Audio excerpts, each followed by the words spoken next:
से जुड़ा होता है, जबकि अल्कोहल में O समूह संतृप्त कार्बन परमाणु से जुड़ा होता है। गंध, फेनोल की विशिष्ट असहनीय गंध होती है, जबकि अल्कोहल की तीक्ष्ण गंध होती है।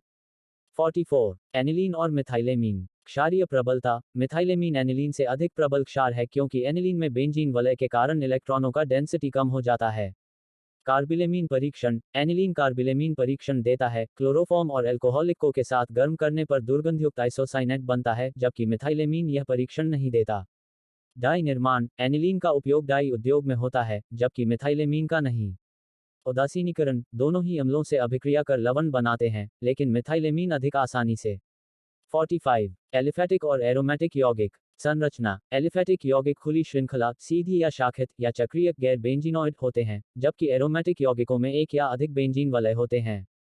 हकल का नियम, एरोमेटिक यौगिक हकल के 4n2 इलेक्ट्रॉन नियम का पालन करते हैं, जबकि एलिफैटिक यौगिक नहीं करते। प्रतिस्थापन अभिक्रिया, एरोमेटिक यौगिक प्रतिस्थापन अभिक्रिया को प्राथमिकता देते हैं, जबकि एलिफैटिक यौगिक योगात्मक अभिक्रिया को प्राथमिकता देते हैं। ज्वलन, एरोमेटिक यौगिक जलने पर धुआंयुक्त ज्वाला देते हैं, जबकि एलिफैटिक यौगिक स्वच्छ ज्वाला देते हैं।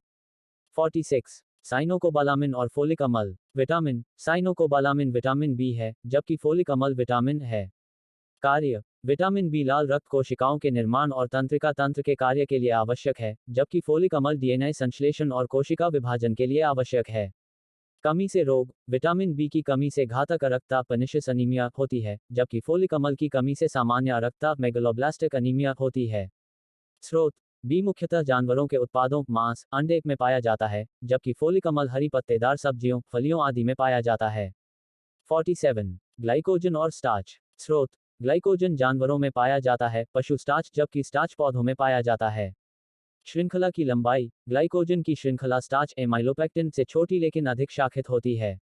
रंग परीक्षण, स्टार्च आयोडीन के साथ नीला काला रंग देता है, जबकि ग्लाइकोजन लाल भूरा रंग देता है। भंडारण, ग्लाइकोजन यकृत और मांसपेशियों में संग्रहित होता है, जबकि स्टार्च पौधों के बीज, जड़ और तने में संग्रहित होता है। 48 डीएनए और आरएनए।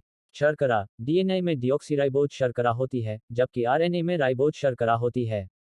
क्षारक, डीएनए में थायमिन टी क्षारक होता है, जबकि आरएनए में यूरासिल होता है। एडेनिन, ग्वानिन और साइटोसिन दोनों में होते हैं। संरचना, डीएनए आमतौर पर द्विकुंडलिनी डबल हीलिक्स संरचना में पाया जाता है, जबकि आरएनए एकल रज्जुक सिंगल स्ट्रैंडेड होता है। कार्य, डीएनए आनुवंशिक सूचना का दीर्घकालिक भंडार है, जबकि आरएनए प्रोटीन संश्लेषण में मध्यस्थ एमआरएनए, तृण, आरआरएनए का कार्य करता है। 49 प्रोटीन और पॉलीसेकेराइड। मोनोमर, प्रोटीन के मोनोमर अमीनो अम्ल होते हैं, जबकि पॉलीसेकेराइड